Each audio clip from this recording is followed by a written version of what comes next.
This episode is sponsored by Team Builder, yet another company that's doing great things for the first responder community. As a strength and conditioning coach myself who also trains tactical athletes, dissemination of wellness information is one of the biggest challenges. Now, Team Builder is the premier strength and conditioning software for tactical athletes, and there are several features that really impress me. Firstly, there is a full exercise library, so you, the personal trainer, does not have to create that within your own department. Secondly, you can send out programming, but also individualize, which I love. So you blanket program for everyone. Now you can tweak based on someone's injury, someone's need to maybe drop some body composition, rather than having to write a program for every single person on their own. Team Builder also allows you to build custom questionnaires to collate health and wellness data. It integrates with wearables. And I think one of the most important things is obviously it tracks. To me, it's imperative that we as a profession start tracking our people from day one and then over the full span of their career, therefore catching potential wellness issues and injuries before they happen. Now, if you want to try Team Builder, they are offering you, the audience of the Behind the Shield podcast, a free 14-day trial to experience all of the features. And if you want to take a deeper dive into Team Builder, listen to episode 1032 with Melissa Mercado, or go to teambuilder.com. And I'll spell that to you because it's not as you'd think, TEAMBUILDR.com. Welcome to the Behind the Shield podcast. As always, my name's James Gearing, and this week it is my absolute honor to welcome on the show Naval Special Warfare veteran and the man behind DEVGRU Resilience Group, Justin Sheehan. Now, in this conversation, we discuss a host of topics, from entering the Navy as a corpsman, his journey into the SEAL teams, joining SEAL Team 6, kindness and compassion on the battlefield, tactical medicine, CrossFit, jiu-jitsu, training law enforcement, and so much more. Now, before we get to this incredible conversation, as I say every week, please just take a moment. Go to whichever app you listen to this on, subscribe to the show, leave feedback, and leave a rating.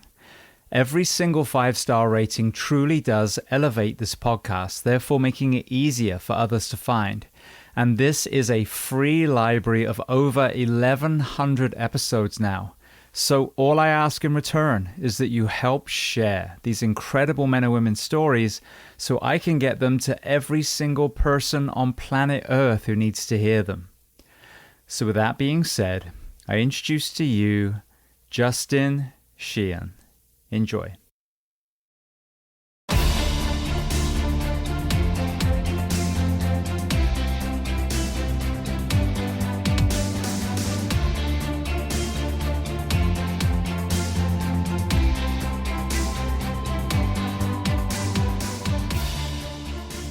Well, Justin, I want to start by saying two things. Firstly, thank you to our mutual friend Kagan Gill for making this introduction. And secondly, to welcome you onto the Behind the Shield podcast today. Thank you. Appreciate that. Appreciate both Kagan connecting us and you having me on. So I know you are deep in the world of jiu-jitsu. I know that's what brought you and Kagan together. So talk to me about that kind of mutual meeting. Yeah. A friend of Kagan's, Matt, and his wife, Stephanie, and their kids, they were coming to our jiu-jitsu academy in Traverse City to train. And they spend half their year up in Traverse City, Michigan, and the other half out in Hawaii. And their kid's a big competitor, and my children compete as well. And they asked about, bringing their kids into the club while they're here for the summers. And as soon as they came in, they fell in love with the academy. And then his friend Matt said, you've got to meet my buddy Kagan. And I think I told you before I even met him, I was going to meet him the next day. I was actually flying in. I was down in Georgia working, and I flew back up. And that night, sitting in the hotel room, he sends me, a podcast and an article and all this different stuff about Kagan. And I thought his story was obviously incredible. It's miraculous that he's alive. He's a testament to resilience, which is the thing that I push the most just in training, is being resilient. I feel like it's what has enabled me to be successful, not always being the best, right? You're not always the fastest or the strongest or the smartest, but boy, if you can persevere and be there at the end, you find that you're at the top or close to it. So Kagan was a testament to that, his story. And oddly enough, I remembered his jet crashing because I was in Virginia Beach at the same time. And I lived maybe 10, 12 miles from NAS Oceana, where his air squadron was out of. So I remembered that crash. But I didn't know him. The guy across the street from me, he was a Top Gun pilot, and Kagan actually knows him. And we talked about it, a decade later, of course. But yeah, it's funny how you have these little touch points, and it always goes back to how small the world really is, right? Like you're never that far apart from people. Yeah, absolutely. Well, let's start at the very beginning of your journey. I mean, you have a fascinating story yourself. So tell me where you were born and tell me a little bit about your family dynamic, what your parents did, how many siblings. Yeah, so I was born up in Prescott, Michigan. That's where I was born there, lived there my whole life until I left for the service. I had one brother. He's 5 years younger than me. He actually served in the Navy as well. But growing up, we lived in a farming community. It was a very small area. Graduated with 60 plus people in my class in 2003. But I knew everybody. I knew everybody's little brothers, sisters. I knew their grandparents. It's a community where there's no secrets. It's that tight knit, and I just grew up around hard work. I remember when I left for the service, that was what I told myself that was what was going to get me through this program that was seemingly impossible. Was just that I was willing to outwork everybody else. So that was the kind of lifestyle I had. We had fun. Like we hunted, we fished, we spent time in the outdoors, snowmobiling and water skiing as a kid. We definitely enjoyed life, but not until the work was done. So that was instilled very early on in me. And I spent a lot of time around older people because I was on the farm all the time. So it was always, I felt like I was always around elderly, right? That had very traditional values. And again, they worked hard or cut from a different cloth. And I think that helped me mature early, at least emotionally and mentally, being around those types of folks. So I loved it. When I left home, I didn't leave. I wasn't one of those guys that left home and I was like, I'm never coming back. I really enjoyed my childhood. I enjoyed the hard work. I really liked that lifestyle. So that all said, I did have an uncle that was an Army Ranger, and I heard about that my whole life. How he was, Uncle Jay's doing this and doing that, and it was during Desert Storm, so he was involved in that. And I was very aware of the military and these different programs that existed. So for a very long time, I wanted to be a Marine sniper. I always, that's what I wanted to be. I wanted to do long range shooting. I wanted to be in the Marine Corps. I thought they were the toughest guys out there. And as I got closer and closer to that, 9/11 occurred. So I was a junior in high school when 9/11 happened. And that was that push that really just sealed it for me. I said, well, there's no question what I'm doing with my life after this, after school. I ended up I did go to college for a little bit in between high school and the Navy, but really I was there. I mean, I got really good grades, but I was there using the pool, using the weight room. I was kind of preparing myself to go into this program, right? And Marine Corps started to fade as I met more people. I was doing construction while I was in college, and one of the guys on the crew, he was a former recon Marine, and we would lift weights together and stuff and hang out. And I told him, I want to be a Marine. I want to be a sniper. I want to go recon, this and that. Heartbreak Ridge was, something that was on repeat at the house, watching Clint Eastwood. And that's what I wanted. And he was just like, I think that's a horrible idea. I was like, what? And he's like, yeah. He goes, just knowing you, I don't think that's a fit for you. He said, it's very square. There's very strict guidelines. haircut and shave. It's yes, sir, no, sir. You know, falling in ranks. He said, you should look into being a SEAL.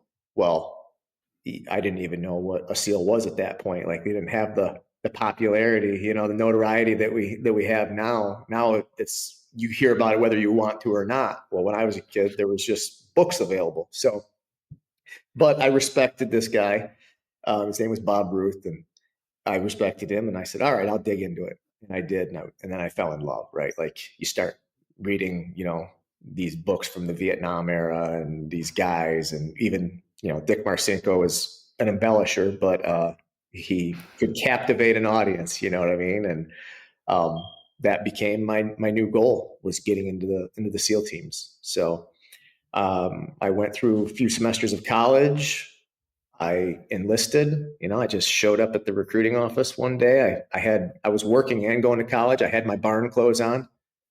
I was covered in cow shit.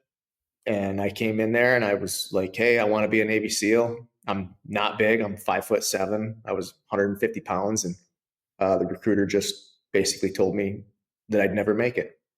And even if I could make it, I probably wouldn't get a high enough ASVAB score to qualify. And it was just like, hey, here are all the reasons why you won't make it. And if you're really interested in going in the military, you should do this. And I was just like, no, this is what I want to do. So jumped through all the hoops, and he realized quickly that I wasn't messing around, that I really wanted this, and that I was, you know, going to be a decent performer. So I got my contract to go into the Navy. I was a hospital corpsman. You had to pick a job at that time. You couldn't just go in and be a SEAL. Now you can, but back then you had to pick a different rate.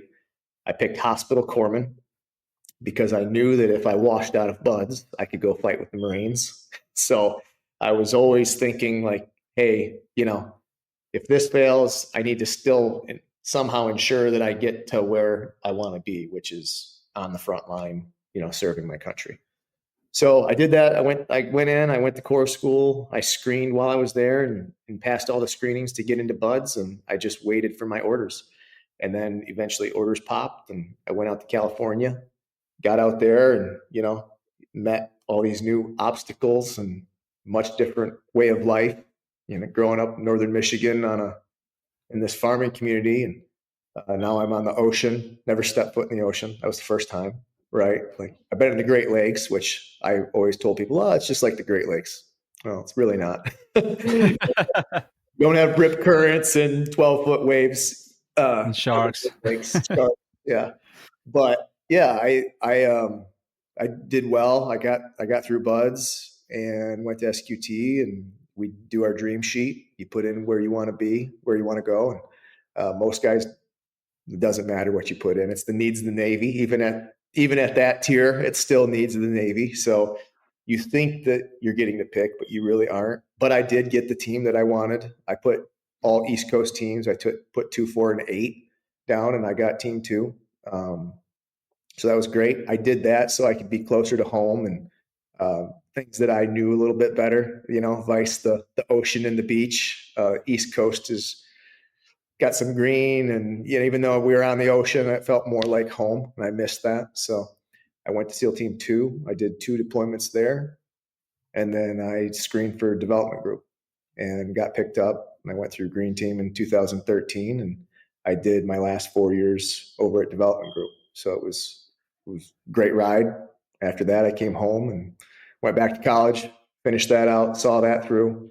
And then I've done a little bit of everything since then. I have an LLC and worked in different industries and just enjoying life.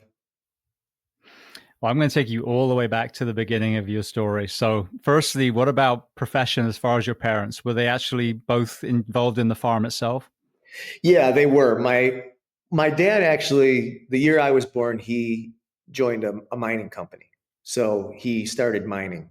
We have alabaster. We have this gypsum rock up here that's used in wallboard. You probably from firefighting have heard of gypsum and whatnot. It's flame retardant and all that jazz. But they would bring freighters in up the Great Lakes, and they would load these freighters with gypsum rock, and then they'd go up into Canada and whatnot. And it was a really big industry back then by freighter.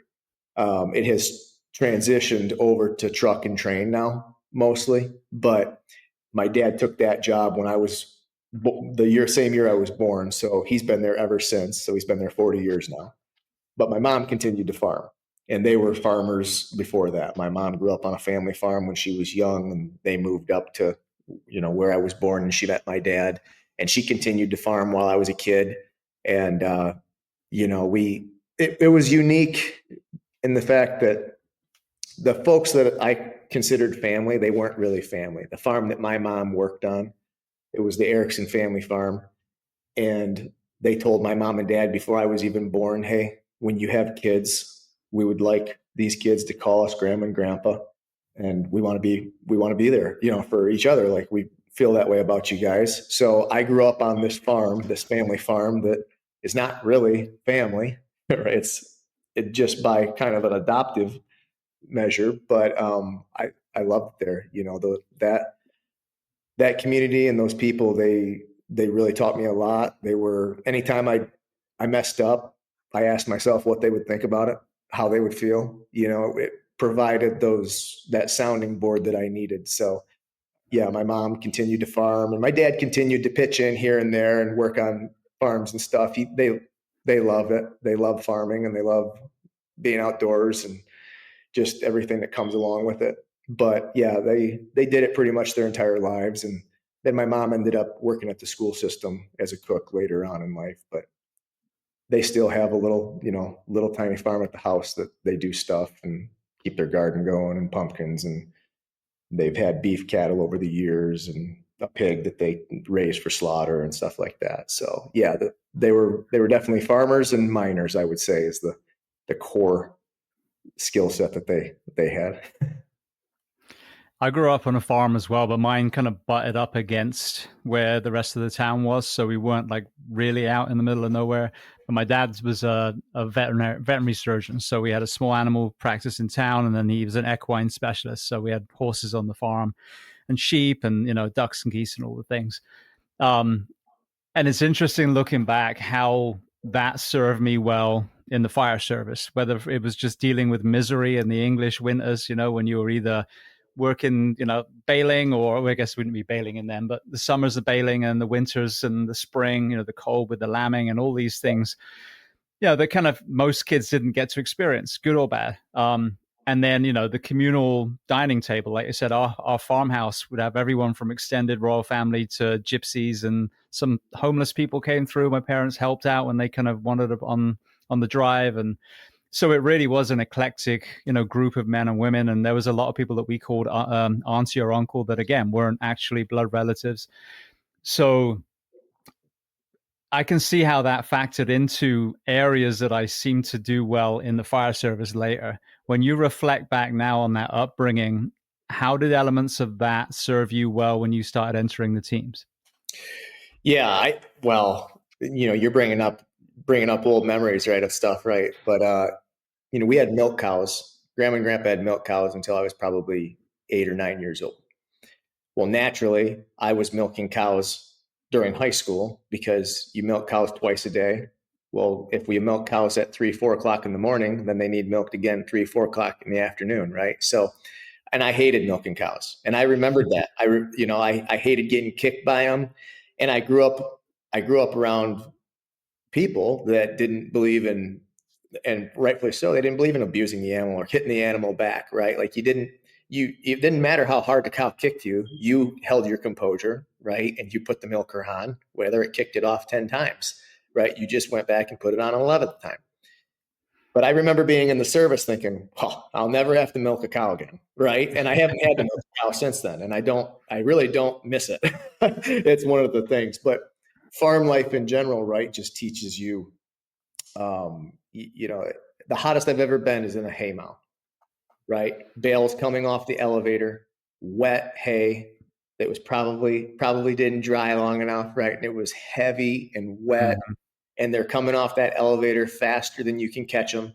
And you're stacking them over your head. You're throwing those hay bales. And it reminds me of like a wrestling room when you leave practice and you've lost 4 or 5 pounds of sweat. Like that's what being in the hay mow is like.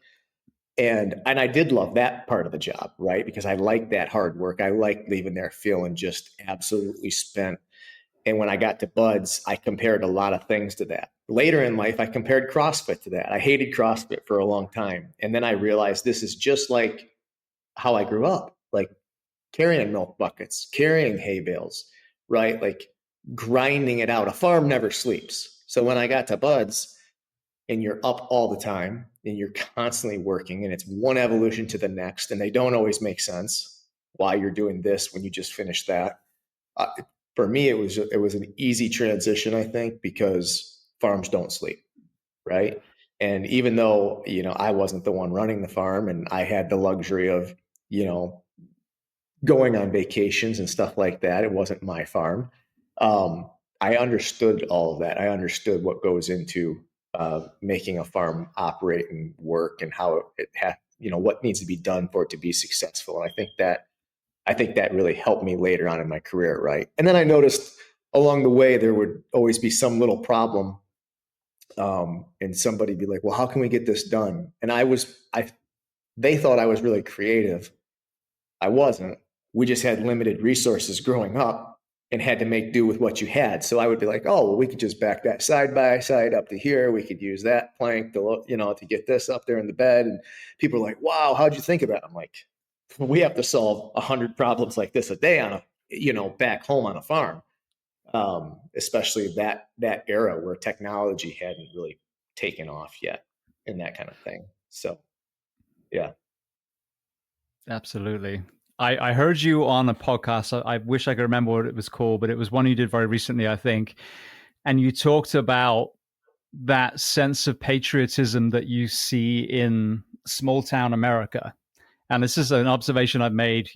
We use the word, it takes a village to raise a child. And I think that's the kind of disconnect that we've had as suburbia and the urban sprawl has just amassed, that we've lost that kind of tribal community. When you reflect back now, what is it about growing up in a place, in an era where you didn't have, all this technology, that you were surrounded by American farmland and, wildlife and community, and how that factors into patriotism? Because this is what I talk about a lot. That is America. The people that we spoke about before we hit record, all these beautiful ethnicities that we have all over this country, that is also America. The politics, the nastiness, that's not America. That's just people yapping.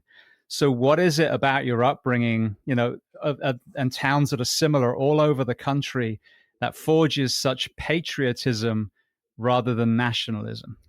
Yeah. Well, I think when we think in relation to like a tribe, I think when a tribe grows beyond a certain number, it's no longer a tribe, right? It's just it becomes a demographic. It becomes a population, right? A population study vice something feeling tribal and feeling like a community. And I know growing up, I didn't feel any lack of patriotism from anybody where I come from. And I think that part of that was because, when you lose somebody, like when the Iraq war kicked off and we were seeing body counts on the TV, it meant more when you knew that Billy Johnson is one of those guys that's over there right now, right? Like everybody knows who Billy is. I told you that in the beginning. Like I knew everybody's, all their siblings. I knew their parents. I knew, I could tell you, I can drive through Prescott and Whittemore and Hale and these little towns around where I grew up. And even today, I can tell you who lived there for the last 50, 60 years. You know what I mean? Because when I was a little kid, my mom and dad and my grandparents told me, "Oh, that was, back when I was growing up." And you hear those stories. So you have more touch points with these people. And I think when you're in these large communities, these big suburban communities, you become more independent, more isolated. Even though you're around more people, you become more isolated and insulated from things.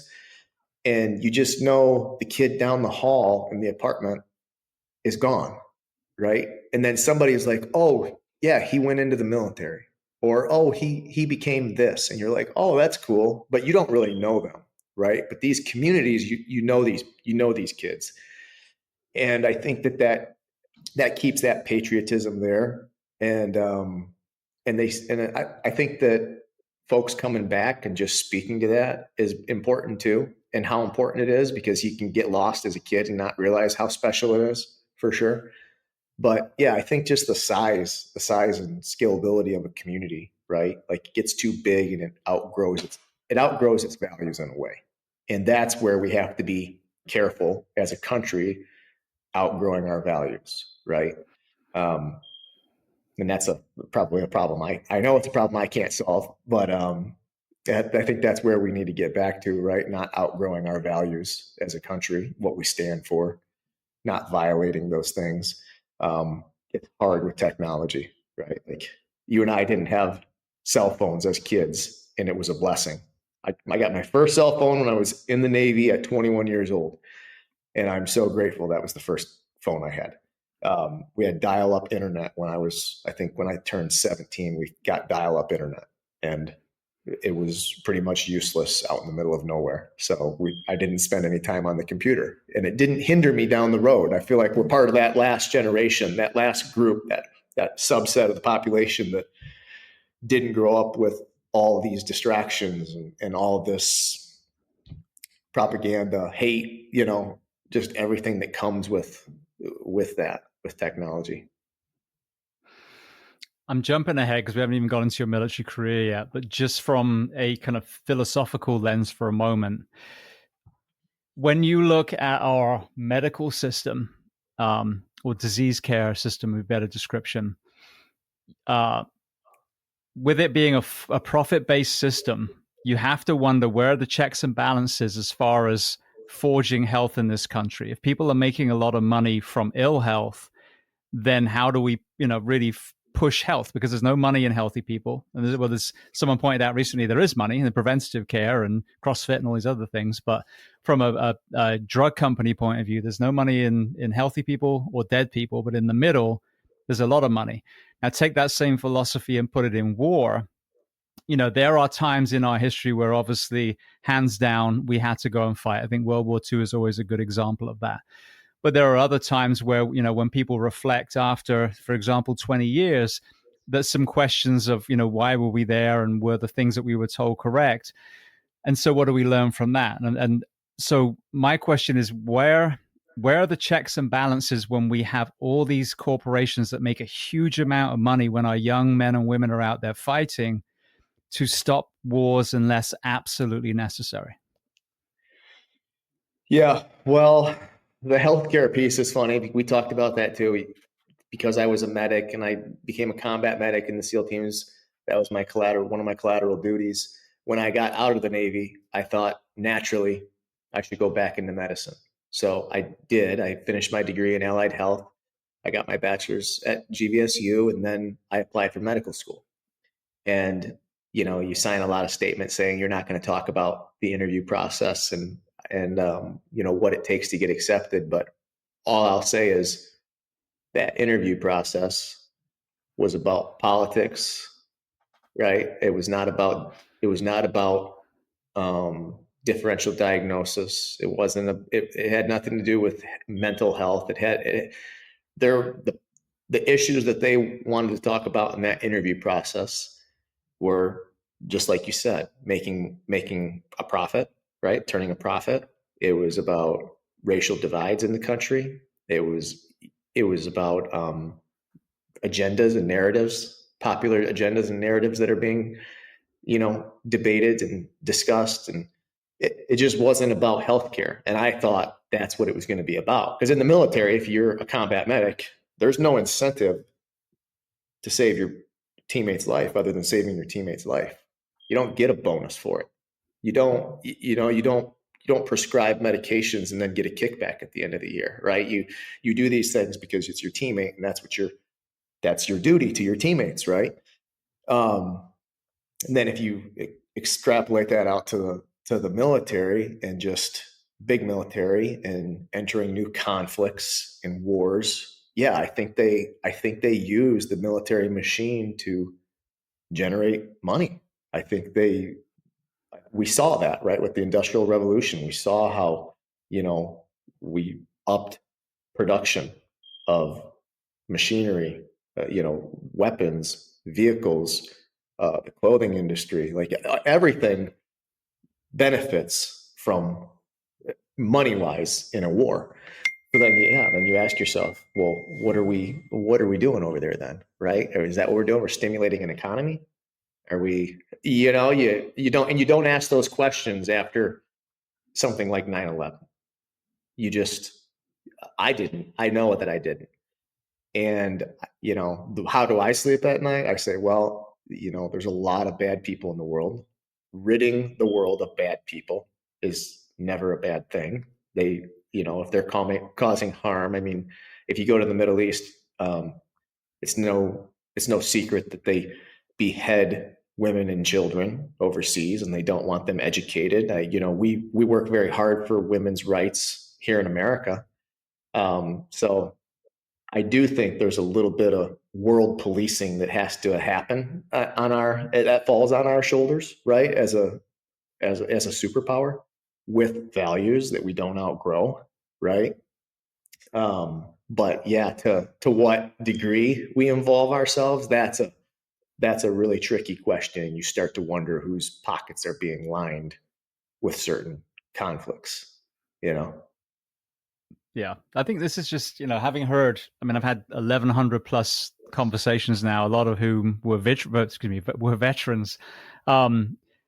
And, I always ask this question, I'll ask you in a second, about the kindness and compassion that you see as well when you're in conflict. So there's so much good that are done by the men and women on the floor at that point.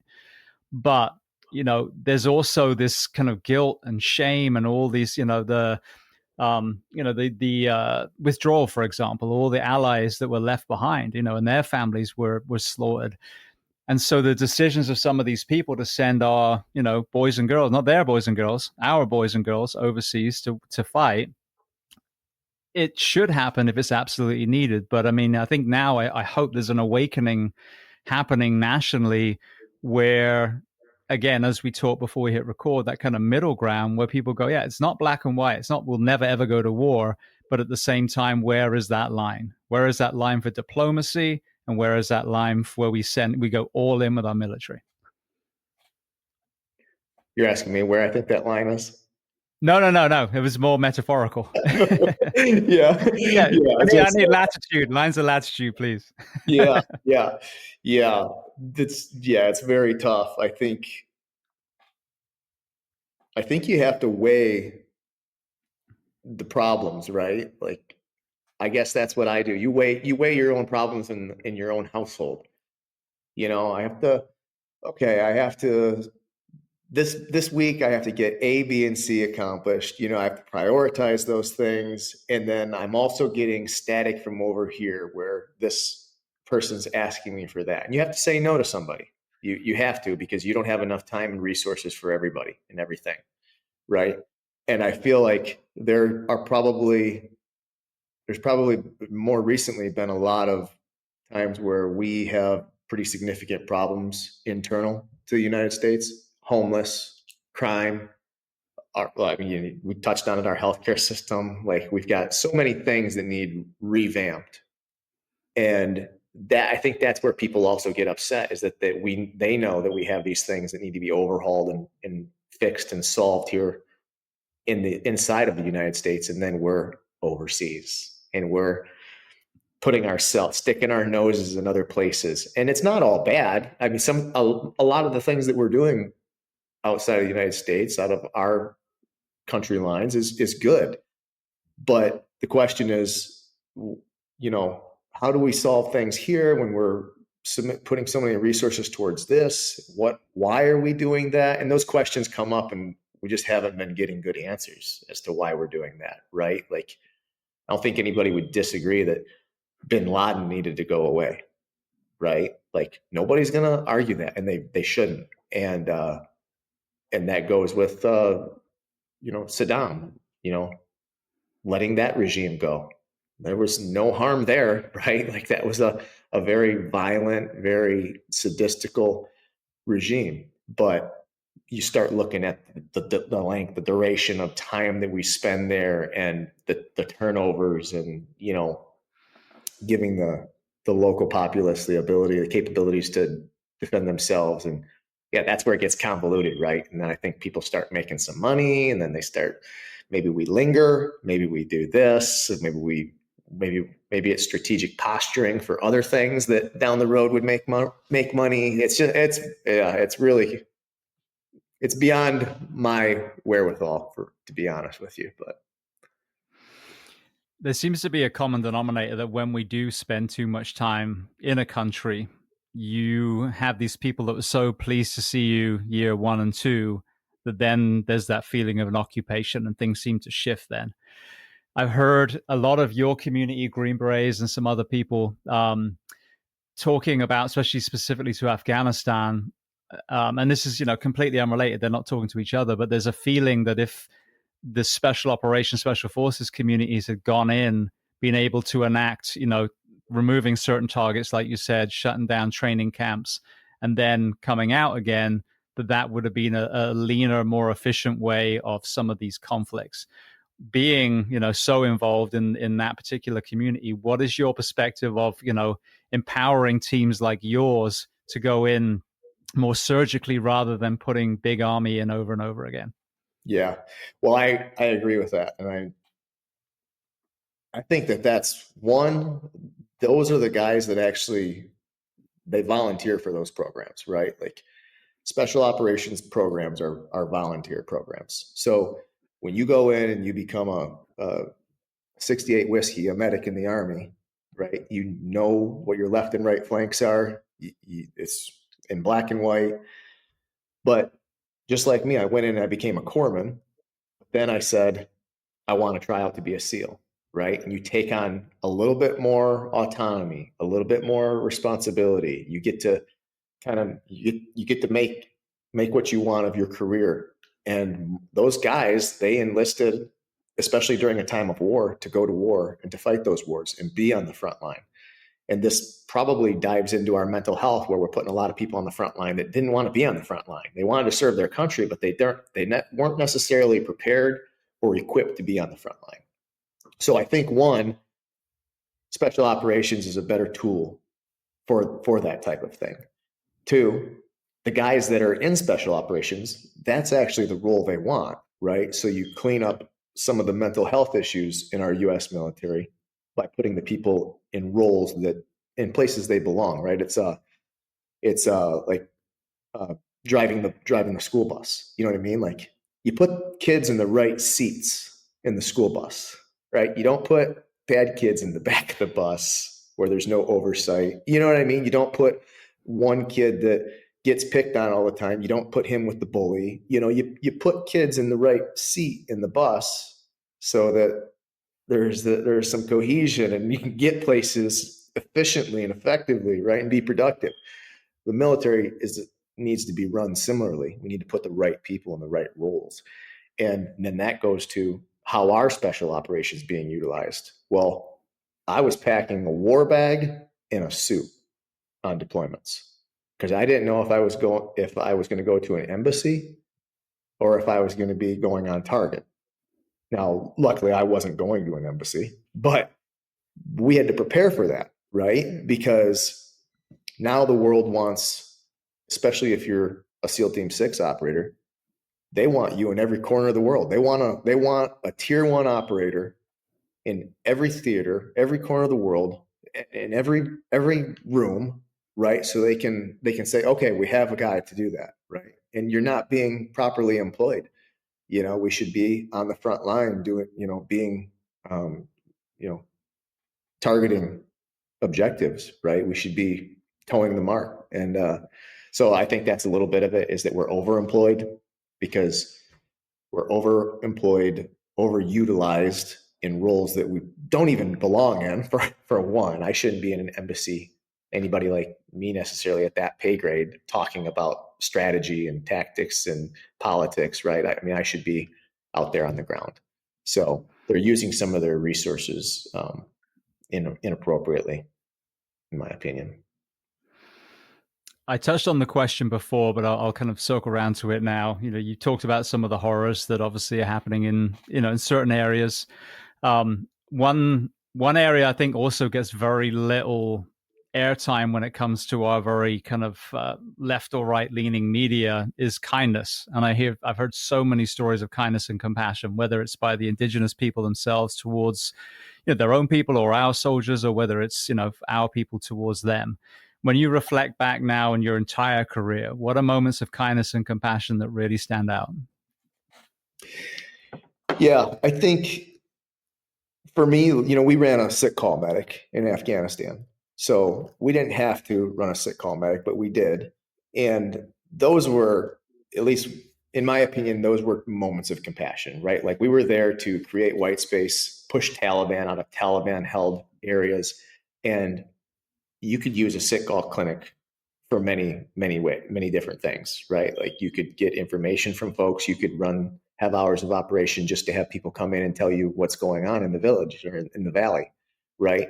But the people over there, they're, especially the kids, they're undertreated, right? A lot of them they're a mess healthcare wise. So us running a sick call clinic and having them come in, and then you realizing that like you're doing a different job, you're not the soldier, you're treating somebody.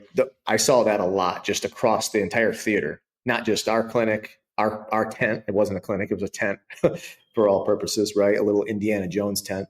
But I think across the theaters, you see that, right? You see that we are over there doing good. That's back to that doing good, right? Is there any harm in ridding the world of bad guys? No. Is there any harm in providing medical aid to underserved and underprivileged? No. So those are the things that we're doing as the U.S. military and the government. That's the good that we're doing over there that doesn't get talked about. Instead, we know what gets highlighted, right? The stuff that gets more publicity. I mean, I saw the boxes and boxes of hats and gloves and clothes for the kids. My wife, when I was in Afghanistan, she sent, my ex-wife now, but my wife then, she sent a whole tote full of stuff, right?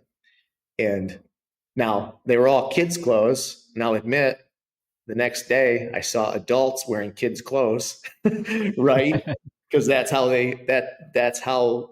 a lot of the men in that theater treat, the women and the children again, right? But we definitely put more things into the communities there, right? Helping folks out. So those were probably the most significant acts of compassion. I mean, other things were just stuff that wouldn't be more obvious. Like we had this group, they were counter mine reconnaissance group, and they would basically go with us out on patrol and sweep for landmines, and they would reduce them, get rid of IEDs and stuff. And they saved countless lives, not just Afghani, but Americans. And, I saw those guys go in front of us and take unnecessary risk because they felt like we were there helping them. So you get back to that, like, well, what are we there for? Well, they know what we're there for because they're willing to die for us. They're out in front sweeping for mines because they know what the U.S. military presence is doing for their communities, right? So that was some of the more compassionate examples, I guess, overseas that I witnessed.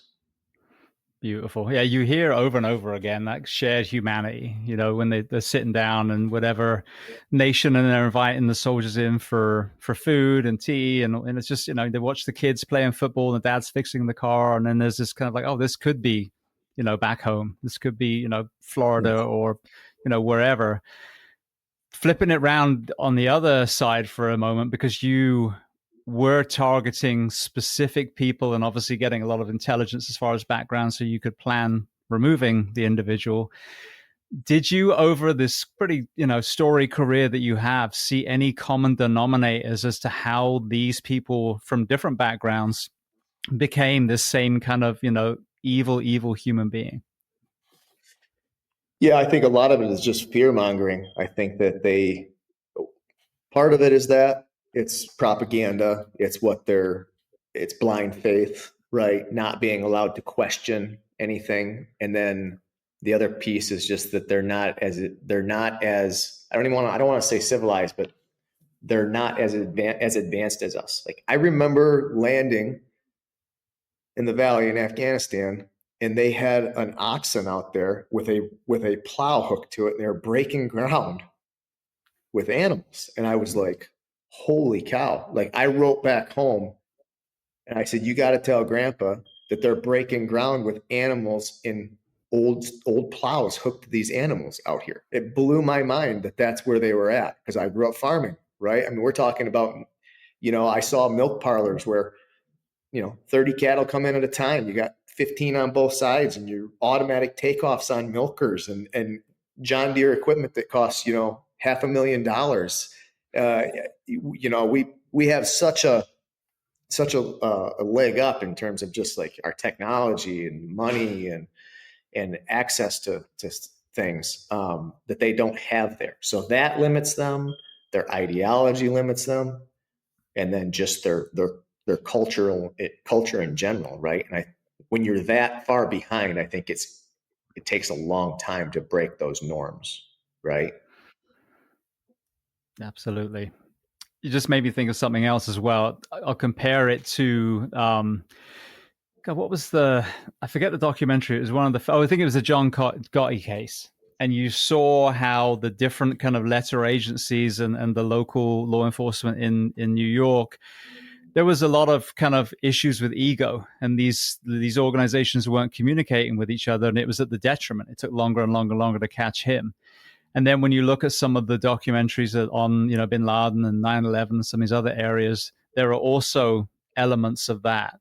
So from a leadership point of view, talk to me about, humility and communication, because you have such a kind of tip of the spear lens on this particular conversation. Yeah, well, I think this is something that we can do better. And I think we are doing better now than we were 10 years ago. And 10 years ago, we were probably better than we were 20 years ago. But it's not a secret that we don't play well with others. And that is within our own organization, right? So, there's always Army-Navy feuds. There's always agency versus military feuds, right? And they're like the first thing you get briefed on when you come into country, right? It's like, hey, this guy doesn't play well with others. Hey, this guy's an asshole and he's not going to work with you, or blah, blah, blah, or that agency, this unit. We're getting better at that because there's more scrutiny, right? And I think that goes with technology. There's more eyes on us now. So when something falls apart, we're starting to do a better job of asking the why. Why did that fall apart? And you're not going to avoid the question because we had ISR up, right? Or we have people internal that are talking about it, right? So we're doing a better job debriefing and saying, well, we could have communicated with State Department a little bit better. We could have done this. We could have done that. And that slowly turns into better communication, even if it is for nothing other than to avoid more conflict, right? And getting your pee-pee slapped in a sense, right? Like you don't want to be over critiqued all the time, right? Well, how do we mitigate that? Okay, well, we communicate better and we don't get our pee-pee slapped over everything. Maybe we share with this person, but and I saw that. I saw where people didn't want to talk with us, didn't want to give us information, right? And I saw it on our side. Don't tell them anything. We do it. I think we do it even here stateside in civilian sectors, right? I see it with martial arts academies. Don't tell them what we do over here. You know what I mean? Like we're a comp. This place is a comp team, and we do different stuff, and blah blah blah. Don't tell our secrets. Well, come on. Internet's already told them all, But yeah, so I think we're doing better. I think the Army and the Navy, especially at the tier 1 level, I think they're doing a really good job communicating with each other. I think the Bin Laden raid was an example of that too. I think there was good communication there. We obviously did a better job communicating because we finally got him, right? And sometimes that means lack of communication. So there was a little bit of that too. There was over communicating going on for a while.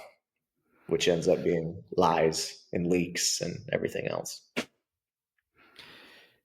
I've seen where ego has been hugely detrimental in my, professions, plurals, the first responder profession. So whether it's personally seeing city and county fire departments not wanting to even work with each other, arguing over whose jurisdiction it is, all these kind of things, to then a more tragic example, obviously the egos that, must have been in the leadership with the Uvalde disaster massacre. And so in professions where lives truly at stake, humility is so important, but yet this seems to be quite a common thing. I mean, a lot of places do have issues with arrogance, all the way through the ladder, but I mean, the most dangerous places at the top, of course. How do we forge more humility so that we put the right people in these leadership positions, whether it's police, fire, EMS, or the military? Yeah, I know for me, it was role models, right? Like we need better role models in the world. That's all there is to it. I think we're short on them right now, like really short on good role models. And when I was a kid, I feel like there was a ton of them.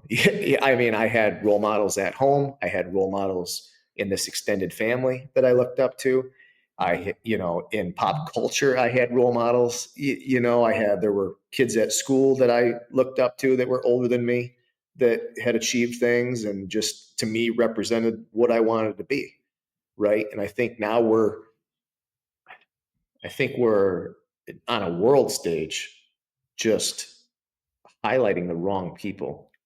And that's resulting in, so the people that we're highlighting are influencing all the incoming human beings, right? All the young kids that are developing, and they're building their idea of what a good person looks like. It's so skewed, it's so crazy, and it's unrealistic. It's an influencer with a different filter on every time you see a picture of them, or they're saying things to just get likes and subscribes and all. They're not authentic. We don't have any authentic people right now, right?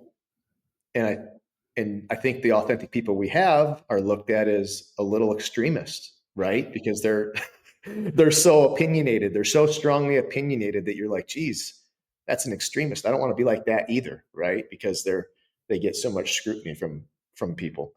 But I think that's how we fix that, is through role models. We need to start highlighting, as a country and as just the world in general, we need to start highlighting the right people. We need to start saying, hey, this person corrected these issues. Let's commend them for that, right? This is what the influencer thing is a big piece of it. I think that the access, to social media that kids have today, and I just don't think there's a lot of child parental parameters on social media and the internet for kids, and they don't even know what they should be looking for. So they get overwhelmed with the wrong thing, and it's so hard to pick out the John Wayne, right? Like it's hard for kids to see that figure now because it's lost in all of this other trash, really. Yeah. I think it's almost like the opposite. They see the John Wayne because that's your two-dimensional version of masculinity or whatever, but then they're not able to see past that and be like, wait a second, that particular guy never even served. That's not actually a soldier. Yeah, I think it's the same, with the presidential seat, and I'm talking like a decade plus, couple of decades. We used to, one of the things that was said is one day you could even be president of the United States. You could even be the prime minister of the United Kingdom. And now you look recently like, oh, forget about that. let's turn your head somewhere else, because the way they're behaving, I don't want you to behave like that. I don't want you to talk about women like that. I don't want you to talk about everyone having to have a vaccine like that, whatever the thing is from each side. And so I agree. I mean, when I grew up, there was a show called Blue Peter when we were little, and it was kind of informative, but it was always altruistic. With the Ethiopian famine, they would get us all to kind of do our own little fundraisers in our towns and villages, and then all donate and, raise millions of pounds. You guys had Bob Ross and Mr. Rogers, and, kindness and compassion was front and center. And I feel like the most censored voice these days is the centrist person talking about kindness, compassion, and community. And that's terrifying. Yeah. Yeah. And I think, bring up Bob Ross. I loved watching, I don't know why, but as a kid, I loved watching him paint. Right. And my kids are 12 and 15. They both have birthdays next month. But if you put Bob Ross in front of them, it captivates them still today. Right. It's still just as simple. It's just as like the low tone, like the calmness of it all, but it captivates them, And I think that when we were younger, when we were kids, there was more of that. We saw it, and now kids don't see it unless you or I force it on, right? We kind of force it on them. But what I notice is that they like that. I think music's a good example of that, right? Music today sucks. There's some good music out there, but for the most part, it sucks. Like the amount of music produced versus the good music is just wildly apart from each other, those numbers, right?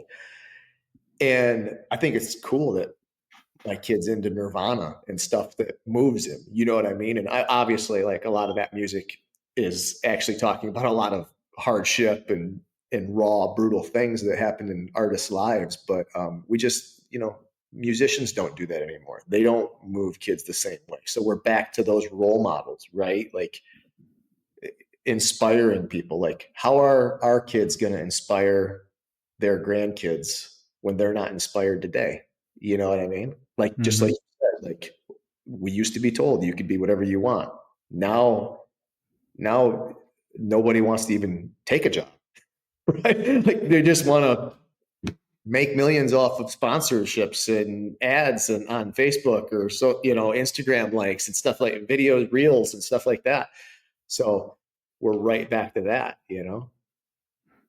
Yeah, I really believe there's a revolution coming, a renaissance of kindness and compassion and community. And even, just to use an example, the modern American mall that used to be full of department stores, and people would basically go in and, buy Orange Julius and pretzels and buy a bunch of shit and walk out with a bunch of bags.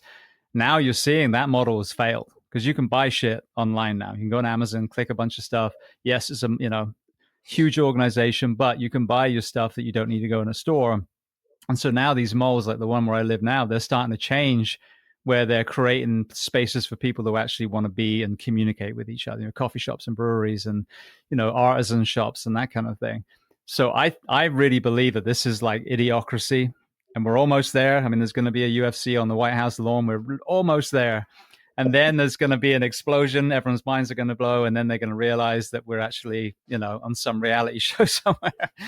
And then they're going to circle around to, wait, how are we doing it well? What was the last kind of period that we were doing it well? And I think even this young generation, they're leaning into the 80s and 90s right now. That's even like a fashion thing. And my son's got a record player. Yep. He's got Elton John. He's got Bob Marley. You know what I mean? So I think this is exciting because there's a real opportunity for us to say, all right, Control Alt Delete. Sorry about the last 10, 20 years. Let's get back to where we're supposed to be. But it has to be, again, all the voices. And this is what I love about this, talking to you, when it comes to the military side and the jiu-jitsu side and all the other areas of your life, this is a valuable voice that people listen to and go, wow, well, if that person is thinking this way, maybe Fox News, CNN isn't quite the right thing for me. So I'm very, very optimistic, but you have to also have like Teflon skin to let all the negativity, go past you. But I think at the core, I really think there's this yearning for us to go back to where we are, and really make this country as great as everyone knows it is. The version of America that you grew up in Michigan, that to me is what we need to get back to. That community, that, nature, that fitness, that, natural food, that natural health. That's where we kind of circle around. Well, and you have a big platform, right? You have a podcast and you can influence and impact a lot of people. But I think people think they don't have an impact when they don't have the reach that a podcaster does. Like, right, I'm not Joe Rogan, so I'm not gonna be able to influence people. But when you have a crazy, daunting task in front of you, you take it a step at a time, right? Like that's the secret to buds. Everybody always asks about buds. How do you get through buds? You literally take it one evolution at a time. And even if you fail that evolution, it's behind you, and you don't even address it until it comes back on your next try, right? Like you have to attack each evolution individually. You have to compartmentalize and you have to attack it. You know, how do you eat an elephant? One bite at a time. So people think, well, I'm a family of 4. Well, you still can impact 3 other people, right? And then those 3 people are going to impact other people, but we don't look at it that way. We think that we don't have the reach to make a difference. So then a lot of people just don't do anything, right? And they have a lot to offer. So I think once people realize that, maybe they are, maybe like you said, you know, kids are definitely, I do agree. I think kids are looking for that now. So maybe we're just lost enough as a country and as a world that now our youth is trying to figure it out, right? They're trying to find these things, search for these things because they're just lost. But yeah, I think that we can impact. It starts with our immediate family and our friends, and you impact those that you can. And if that's as far as your reach goes, that's enough. You know, we just take it one piece at a time. And if the whole country took it in their little piece that they can not control, but that they can affect effectively, then as a country, we'd start to, you know, heal a little bit. Yeah, the phrase goes, you want to change the world, start at home. Doesn't say start at the White House or 10 Downing Street or, you know, wherever.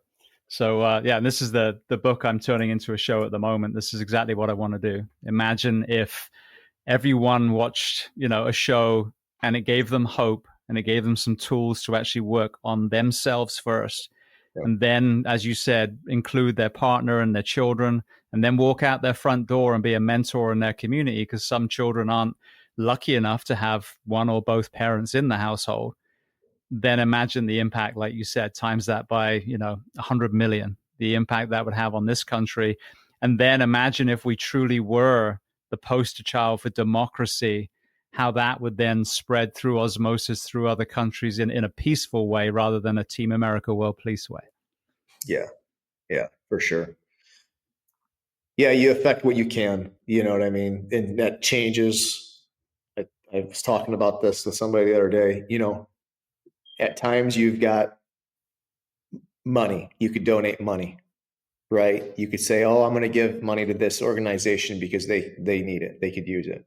Other times you have time, right? Like, well, I don't have money, but I have time right now. And I have these things that I'm capable of teaching somebody else. Like I donate a lot of time with jujitsu. I stay after at class with people. I don't have to stay there. I'm not getting paid for it, you know, but part of it is it's mutually rewarding, right? Like we yearn for respect and admiration and all these things, but in return for those things, you help somebody, right? And they grow, and then they feel like you're investing in them. And yeah, it's just, we get lost a little bit in the scale of it all. Like, well, am I making an impact? But people just need to realize they are. So, 100%. And then I think lifestyle is a big deal too. You brought it up a couple of times. Just the way we eat today.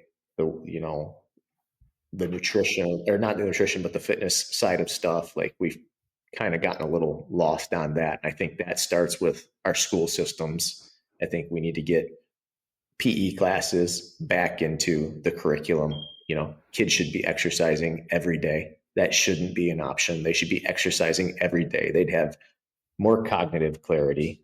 They would have opportunities to interact socially in a situation that's not so structured in the classroom, right? Where they've got these rigid boundaries, and, you know, it's getting wild, right? Like you can't do this, but you have to accept that this person thinks they're this, right? And there's like there's these weird rule sets inside the classroom that I think as kids, we sorted them out on the playground, right? Like that's where the majority of your problems got solved, were in the cafeteria at lunchtime or on the playground, right? And now we've taken the playground away from kids, and we expect so much and demand so much and put a lot of artificial barriers in place. So we could start there with the school systems. That would be a great place. If we're going to fix it through our youth, we might as well start it with education. I said this during COVID again from that centrist point that, there was one truth, whether you were all in on vaccines, whether you thought it was a Chinese conspiracy, whatever, you lean towards, the healthier you were, the higher the chance you were going to survive an exposure to a virus, any virus, period. That's a, irrefutable truth. Because even these anomalies, obviously there was something within them that was creating, some sort of susceptibility to this particular virus. So to me, all these people that were touting, oh, it's for health, trust the science, is like, all right, perfect. Everyone's going to trust you. And in return, you're going to do something for the health. So I'm waiting to see you, give a lot of financial subsidies to local farmers all over the country to grow organic food and grass finished meat. Meat finished meat is what we have at the moment. That's what called mad cow disease. Putting PE programs back in, getting rid of soda machines from schools and getting the chefs to make real food like we used to, all those things, pedestrianizing downtowns, but nothing happened. None of that. And this is what's so, because then you get the influencers, the fitness people saying, oh, if you just wake up at 5 and, eat a salad and run 50 miles like I do, you'll look like me. And you and I grew up in an environment where food, real food was ingrained in our upbringing. Exercise was ingrained in our upbringing. Being outside and suffering was ingrained in our upbringing. And so I always tell people, I'm never going to stand on an ivory tower and tell someone that grew up in Brooklyn and a bodega was where they got their food and they couldn't play in the basketball court, so there was a gang in there. Oh, if you just did what I did, you'd be like me. That's ridiculous. It's the environment that we have to fix as well. So ownership 100%, but ownership is also influenced by the environment that you have. So again, I think once people realize that if an organization clearly isn't invested in their nation's health, then you have to, as you said, go back to the home. Can I go on YouTube and learn a little bit more? Can I learn how to cook a meal? Maybe let's just take a walk around the block, whatever it is.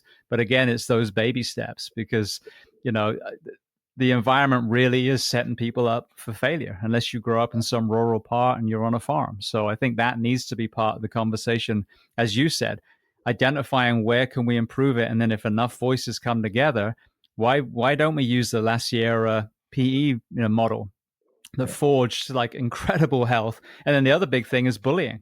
When you have a good PE program where people are playing together and you get them to work in teams, not only do grades go up, but bullying comes down as well. Yeah, I think so. I had a couple of years ago, I was trying to promote this law enforcement BJJ program, right? Because I'm sure you saw like Henry Gracie does the law enforcement to blue belt deal, right? Like every law enforcement guy should have a blue belt in Brazilian Jiu-Jitsu. And I agree with that. I think that they should. I think that if you're going to put people in harm's way and you're going to make them put hands on other human beings, they should know how to conduct themselves. And that's why we have tragic events, because people aren't equipped physically or mentally to deal with confrontation always, right? Especially if you're new on the force and whatnot. So I agree with his model. And I was working with some folks up here in Michigan. And I said, hey, if we just met even once a quarter right now and we put in a full day, your guys would be more confident. And his answer, and I don't fault him for this, but he was like, Justin, you don't understand. I can't get my guys on the road to communicate at traffic stops. They don't know how to communicate verbally or non-verbally with their mannerisms to people that they pull over. They make people that they pull over uncomfortable because they're socially inept right now, because they've grown up with their device. It's how they've communicated. They're keyboard warriors. They can, they voice their opinions and their feelings through their devices, and they're not on the playground sorting stuff out. They're not dealing with confrontation when they're 6 or 7 and they can't actually cause real physical harm, right? They're getting into fist fights, but they're little toddlers. Like we've taken that away from these kids, right? This built-in thing of dealing with confrontation at a young age, and then by the time you're older, you know how to deal with it appropriately because you've went through all them steps along the way of development. We've removed all that, and these guys are now on the force, and they're like zombies. They stand in front of no, I don't want to say criminal, but somebody that they pull over, or a house that they respond to, a domestic dispute, and they're just zombies. They're flat affect. They don't comfort. They're, if anything, they incite discomfort and rage. And he said, so we're working on building their communication skills. Last thing we want to do is give them martial arts training with no communication skills and send them out there, because they'll just be rolling people up. They'll go from, escalation of force. They'll skip everything in between, and they'll just go right to hands-on if that's the only training they have. And I didn't disagree with him. I'm like, well, shit, yeah, that's a problem. If guys and gals out there don't know how to communicate outside of through their phones, So we got some things to sort out. Start with the kids, the youth, What's interesting, because that narrative is 100% true. And, there's a huge hiring crisis in the fire side. But what is interesting is if you reverse engineer, people will say, oh, kids today don't want to work and, these kind of things. But actually, kids today also have access to all the information. You talked about having dial-up that barely worked when you were young. It's the same with me. When I went into the fire service 21 years ago now, there was a few sites and it was just like how to ace your interview and that kind of thing. There was nothing about, the other side of fire service, which was all the shift work and the cancers and the divorces and the alcoholism and the suicides. And, now when you Google, is it healthy to be a firefighter? That's what comes up. Now, don't get me wrong. It is the greatest profession on the planet. I adore it. This is why I've been out for 7 years and I still advocate for them to this day. But there are things that are broken, which is then changing it from when I got hired, thousands of people testing for literally, 30 jobs, to now they're begging people to join police and fire. They're offering tens of thousands of dollars as a hiring bonus to bring you in. Mm-hmm. So my question is, as you said, there are still wrestling programs in Michigan. There are still CrossFit gyms full of people that can communicate and suffer. There are still, all these other sports. Why are those people not going to these agencies where they walk in and they have good communication skills? So This is the other side of the conversation, is what are our professions, plural, doing wrong that we're not attracting the right people? And there was a Wall Street Journal article I put out about 6 months ago. Gen Z are actually leaning into the trades because the same information they're getting on the shit side of the first responder professions, they're also getting on the shit side of college. And they're going, well, that sounds fucking awful. $60,000 of debt for a piece of paper and I can't get a job? Yeah, I don't think so. I'm going to go be a welder. So they want to go in these professions, but our professions have done a shitty job of taking care of our people. And we all know the stories of the cops that did, something the right way and then got thrown under the bus by their agency. So I think this is the other side of the coin, is how, as employers, do we change things so we attract the right kind of candidate again? Because if you're taking everyone, now you got the kid that was stuck playing fucking whatever on his phone, and now has terrible communication skills. And like you said, is probably going to get himself shot or someone else, versus that person didn't even make the list, no matter the cut, because you've got, 200 people trying to be a cop in that particular agency, and they take that top 10, and you get the right kind of person that you can mold for that position that will be chomping at the bit to take jiu-jitsu classes. Yeah. Yeah. It definitely lies on the leadership and the PR side of it. I think you're right. Like, we have to do a better job promoting the good that folks do, the good sides of the job. I think you're right. Like, nobody wants to be a cop right now. My kid wanted to be a cop for a little while. And every time I'm around law enforcement all the time, a lot of them are my members at the Jiu-Jitsu Academy. I train them through my LLC on the side. Like, I really respect those guys. I grew up being told, you don't mouth off to a cop. You get your ass thrown in jail. And I'm like, I'm 9. Why would I get thrown in jail? But that's how we grew up, right? Like, you don't disrespect authority. Even if you don't understand it, you'll understand it later. So I kind of, that's how I raised my kids through that. Like, well, if you don't understand it, I'll help you understand it. If you still don't understand it, you will when you're older. But this is how we do stuff, right? That's how we conduct ourselves. But my son, he was telling one of the SWAT officers, he was like, "Oh, I want to be a cop when I'm older." The guy, like, he like leaned in. He's like, "Oh, buddy, don't say that." And I was just like, "Geez, you're really selling it, man." And my kid, this was years ago, but my kid was like, "Okay," and you could just see though, he was beat down. He was you know, a guy that was getting it from every side. He was Mm-hmm. getting it at home because he's gone all the time. The hours are crazy, right? They're overworked and underpaid.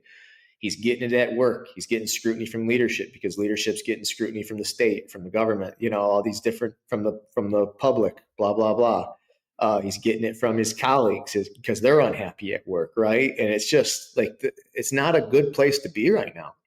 And I guess it sounds like fire is similar in that respect. And the military is not as bad because it's insulated from that a little bit. I don't know how they managed to do it, but they've managed to insulate it a little bit. And we still see the recruitment piece is still big, with especially special operations and whatnot. But I don't think recruiting, I could be wrong, but I don't think recruiting is down significantly compared to what it's ever been. I think it's still they're doing all right. As I know for special programs, they're finding, like you said, they're finding those communities of, the wrestling communities, these kids that grew up in these rural areas. And that's the unique thing about those programs is that people find those programs. The programs don't find them, right?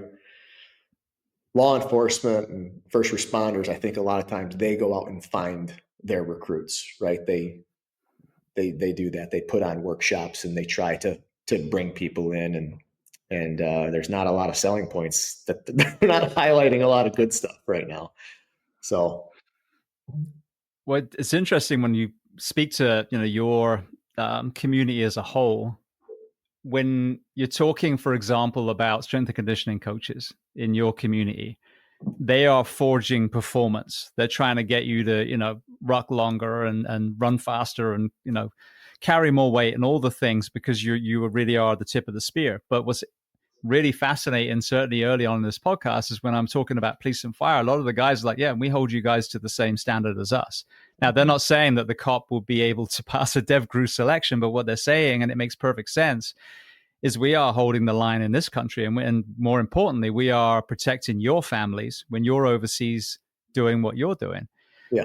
But when you contrast the kind of support and standards that your community has as a whole, not even tier one, but as a whole, and let's take, for example, the Green Berets. You've got the Thor 3 program, strength and conditioning and rehab and all these other things, nutritionists and psychologists and sleep medicine experts and all these people that are helping, hopefully longevity, but certainly performance. And then you contrast it to police and fire, and those same people, nutritionists and strength conditioning coaches, when they come to us, it's like, well, let's try and get you to die a little bit less. That's it. So you have such a unique lens because you were truly at the peak of your community, and now you work with law enforcement especially.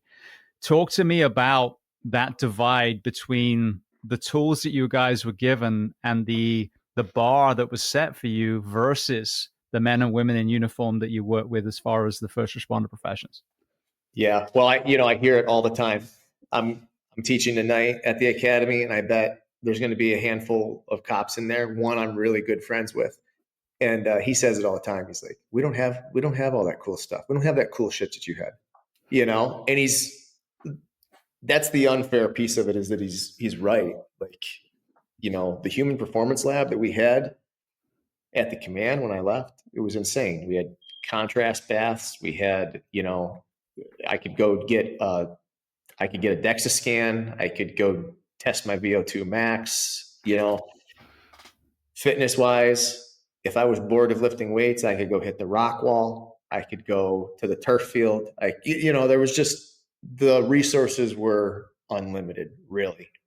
And we were spoiled in that regard. So coming back home and then seeing what law enforcement has to offer, and I will say even the tip of the spear back here, in terms of like SWAT teams and specialized units, even they lack the resources that we had overseas. Like we would deploy with flyaway kits that they blow your mind. You're like, wow, there's $100,000 worth of CrossFit gear in this ISU, and meanwhile we got, some old cable machines in what looks like a basement, looks like it's a cellar that some of these departments are working out of.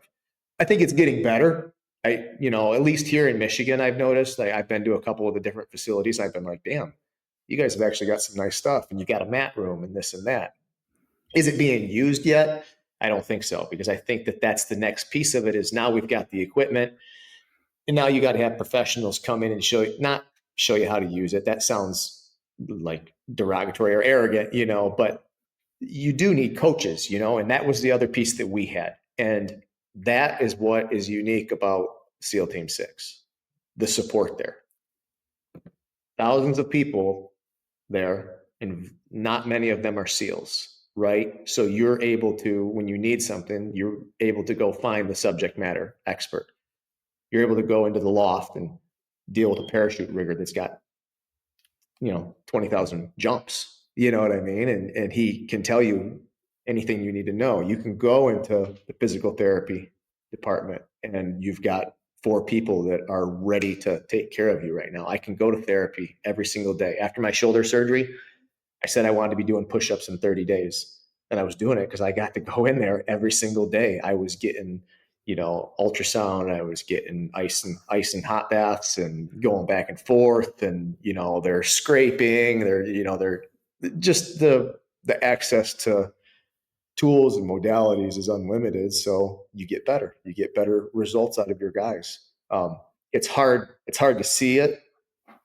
It's hard to come back and see how limited folks are here, and what's put on them, because I think they work more hours. I think you guys work harder hours, truthfully.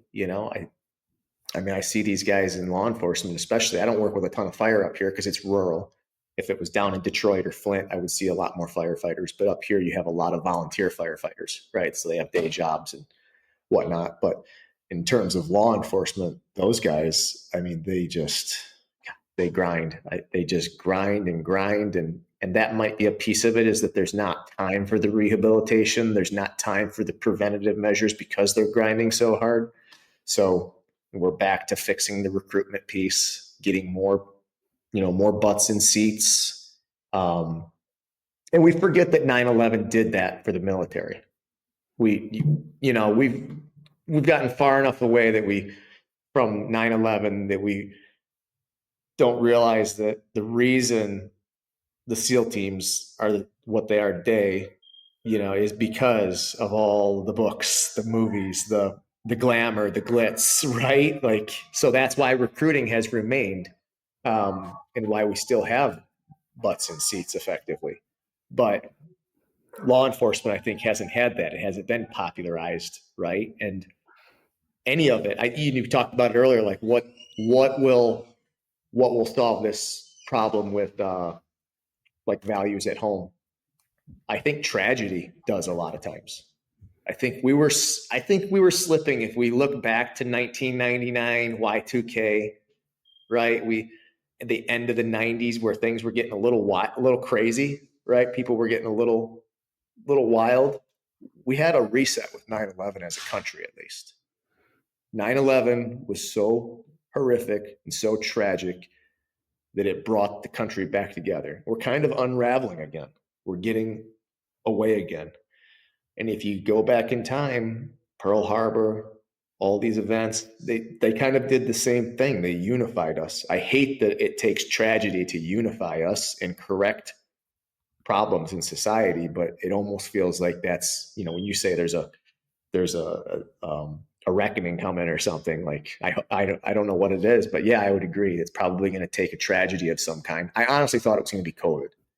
I thought COVID was going to be significant enough, the impact that it had on our kids, right? Sending them home from school, blatant evidence and proof that people don't care about your kids.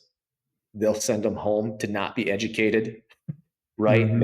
They will vaccinate you whether you like it or not. I thought that would be enough of a tragedy to reset us. It felt like it was. This place, the world just stopped. But it wasn't significant enough. So I don't know what it's going to take now, but I think the problem with COVID is the same as I saw in Katrina versus 9/11. So when 9/11 obviously happened, you heard this phrase over and over again, I miss 9/12. That all those communities coming together, synagogues and mosques and temples and, churches and all these leaders from all these different communities at that point were New Yorkers and they were Americans. Katrina, it was the opposite. If you kind of listen to a lot of the footage then, they're just taking this group out and not this group. And, it was very divisive. And I think that the people making the choices and the storytelling from that became even more divisive. And, let me take all of your autonomy away. Because if you think about it, if we sat down and we were like, how could we make sure that people were the most vulnerable to a virus? Like, all right, well, we're going to lock them in their house. They can have alcohol and fast food delivered to their house. They can binge watch Netflix. They're not allowed to see their family or friends. Perfect. That'll break them down. So the information they got, regardless of, masks, vaccines, all that other stuff, to break down a country, that was the perfect tool, to do that. And that started on one side of the aisle and then carried on the other side of the aisle. Yeah. So to me, that kind of tragedy, we're seeing that tragedies aren't doing that anymore. So I hope it's the opposite. Yeah. I hope it's an upswell of movement. And again, I'm grandiose with this TV show, but I'm hoping it's sowing the seeds where, what if we didn't wait for a tragedy? What if we just simply started coming together and we identified that if someone, I don't care who they are, whether it's a teacher in the classroom or a president or prime minister, if they are deliberately dividing you, that's tyranny. And if they're bringing you together, that's leadership. And if we identify that, whatever rung of the ladder it is, then you start seeing it for what it is. And so I hope that this time there's an awakening rather than a tragedy, because God forbid we wait for another tragedy. And this time it doesn't bring us together. The same voices put us further and further apart. And then God knows what happens then. Yeah, I hope you're right. And I have thought that way for a while. And like I said, COVID didn't do it. And to me, it was a tragedy. I mean, I didn't get vaccinated. I didn't get my kids vaccinated. And today it doesn't matter. I could walk out in town and I could tell anybody, any neighbor, anybody in the community, if they ask me, are you kids vaccinated? I could say nope. And they were like, oh, cool. And about our business we go. Exactly. That wouldn't have happened when the vaccines were being pushed, right? Like I was, my kids weren't allowed to hang out with other kids. They weren't allowed to, I was, getting shouted at in stores for not having my mask on, or, standing out in the yard with it not on. It was ridiculous stuff all across the country, right? But we just forgot about it, and it didn't fix any of the problems that maybe organically would get fixed through tragedy, where like you get a country reunited. No, we're just as divided. So I don't want to be pessimistic. I hope you're right. I hope that it is something contrary to a tragedy and we solve it on our own. And maybe it is naturally doing that. It seems like things always need a catalyst, right? They need something to ignite those movements. And I don't know maybe it'll just be an overwhelming amount of, what's going on, the lostness that we have out there. Mm-hmm. Absolutely. So, well, I want to hit one more kind of law enforcement tactical question, and then we'll move to some closing questions. One of the things, and bearing in mind, this is coming from a firefighter originally from England, so I am no way, shape, or form an expert in anything law enforcement, but having a background in martial arts and understanding the force multiplier of two people versus one, for example, whether it's hands-on or I would imagine with weapons, it's always seemed crazy to me that many parts of the country we have one officer to a car. And if you're talking about deterrent, you're talking about de-escalation, that doesn't seem a good model. From your very, very unique, well-versed perspective, what is your lens on that kind of tactics in law enforcement? And should we be moving back to two people in a car so that you have the ability to de-escalate and keep our officers safer and the people that they're trying to arrest safer? Yeah, I think we should 100%. I think that in the military, we don't deviate from that at all. It's swim buddy integrity. As soon as you get to buds, you need to be, within 6 feet of your swim buddy at all times. And like I consider, like we all do, right? If you go into a profession like that, you consider yourself a capable man that doesn't need assistance. But I'll tell you what, I I find a lot of comfort in having another well-equipped and capable human being on my right or left side, right?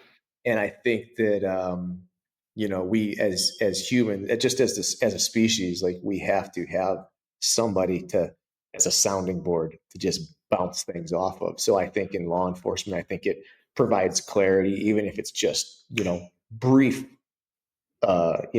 decisions that are happening. Like, what we should do now? Whoa, pause. Like all it takes is one other person's perspective from a different lens to say pause, right? Reset. Like we talk about that in house clearance all the time, right? Like anybody can say reset.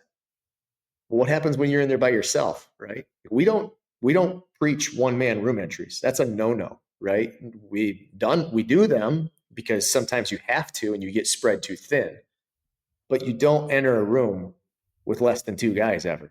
That's a rule of ours. We violate it for the needs of the mission set, but I tell guys that all the time. Like if you get in the room and you don't like something, you just say reset. If somebody starts moving, reset. And everybody knows, okay, he saw something I didn't see.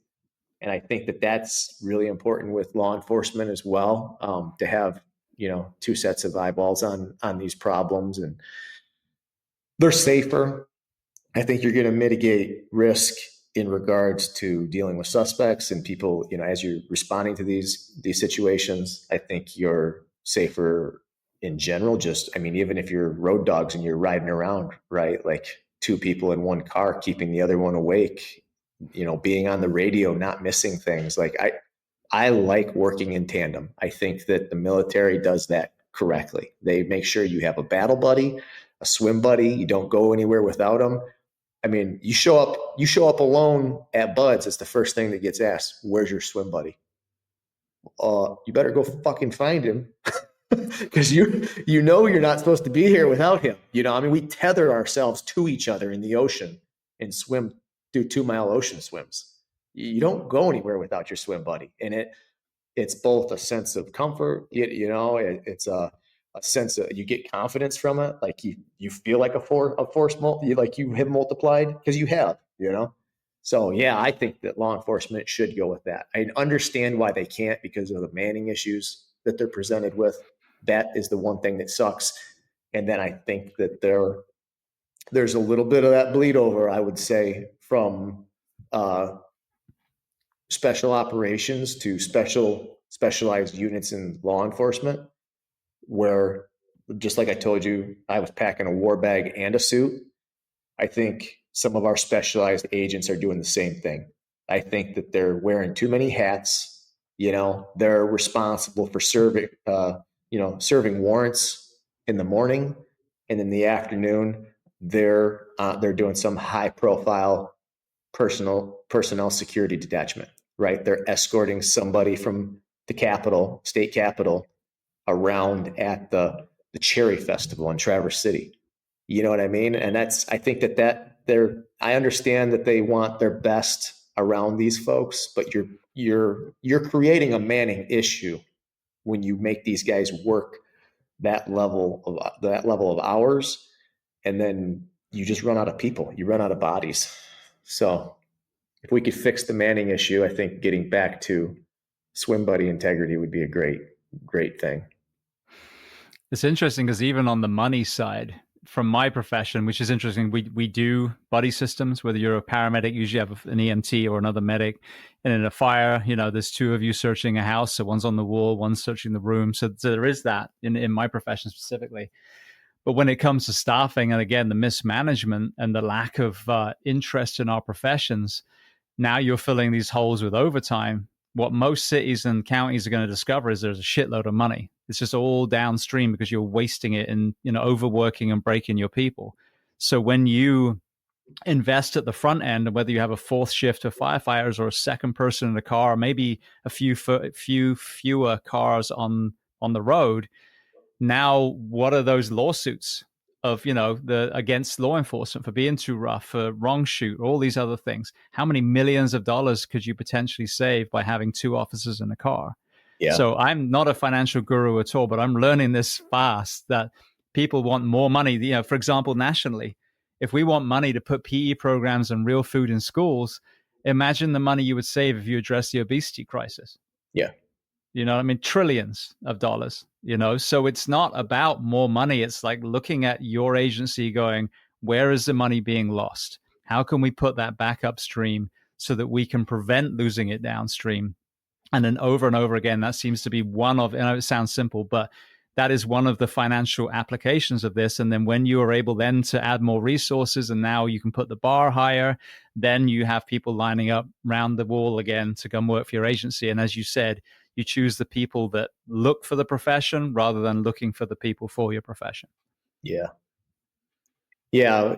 Yeah. And I think, we got to stop letting Kellogg and Kraft and people like that control things as well too, right? Like they're the ones putting a lot of that food, Coca-Cola, right?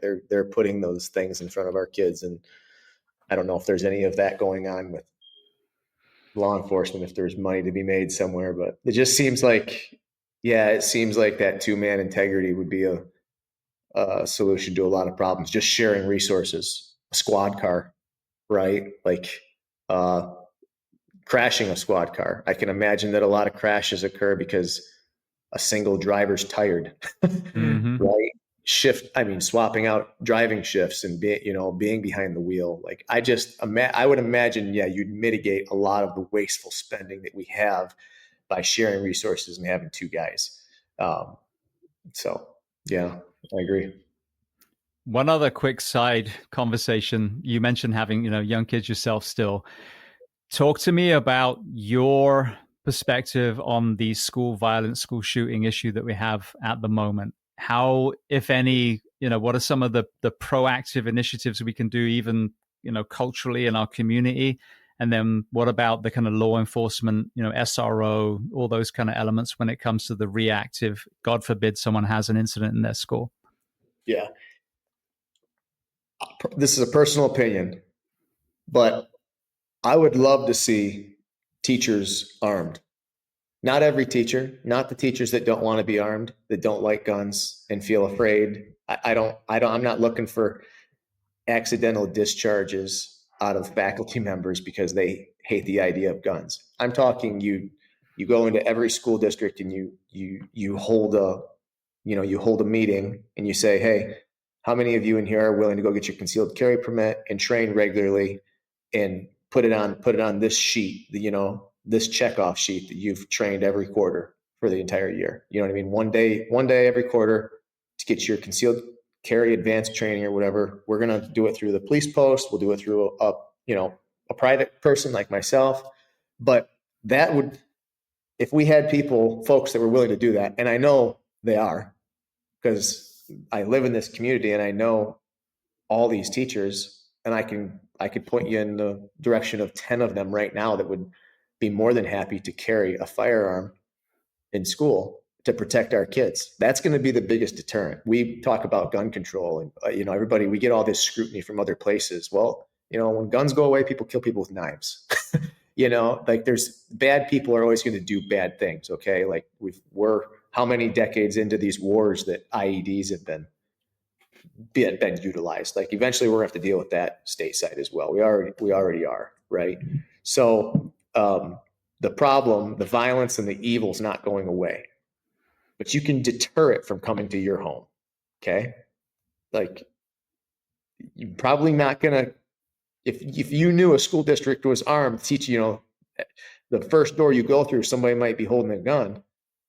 It's going to cause people to pause. They're going to say, hey, do I want to go in here? I mean, I understand that some of them just don't care about their lives. They don't have any, they don't feel that way. Like they see themselves as a martyr or whatever, or they're so mentally ill that they don't care. But I think that would be a big deterrent, because one of the biggest things is the trophy, right? These school shooters want their trophy. They want to take people out. It's like a thief. Most thieves hold on to the shit that they steal from you as trophies.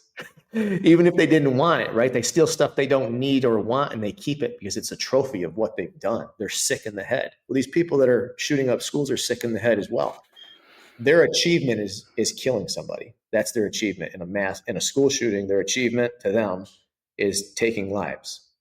Well, if we take that from them, that's a deterrent in itself that they're not going to be able to achieve their goal. Right? So I feel like arming our school districts and finding people, we always make this, you always see the joke, like we have this massive veteran population that would gladly stand outside schools and protect our kids. Well, I don't really agree with that. I don't think we need, bearded veterans that are, a case of beer in, wearing their makeshift kits and think that they're, a world hero outside our school districts. Like there's a little bit of that brandishing, right? Like come cause problems because I'm ready for them.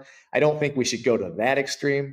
I just think we should discreetly teach people inside of our school systems how to handle those situations. And I think you handle violence through violence. I don't think you handle people that have chemical imbalances that are willing to take lives. I don't think you handle that with hiding or talking to them. I think that there needs to be real deterrence in their way. We need to remove their goals from them. If your goal is to take lives, I'm going to remove that. I'm going to remove that. Because if you come in here, I'm going to take your life first. And then they're like, well, shit. Not only am I dying for this, but I also didn't win anything. Right? Yeah. Yeah. And it's interesting. I mean, hearing the back story of so many of these shooters. I had Dave Grossman on, I think 3 or 4 times now. But his perspective is fascinating. He wrote a whole book on this. But, we look at so many of them are on psych meds. So many of them have the broken home. So many of them are just immersed in video games. And people forget that if you play video games through the night, now you've added sleep deprivation and you have this perfect storm for psychosis. But a lot of these shooters, once they were confronted, they stopped because that wasn't the story in their mind. That wasn't in the video game, whether it was an armed teacher or just an unarmed teacher at that point.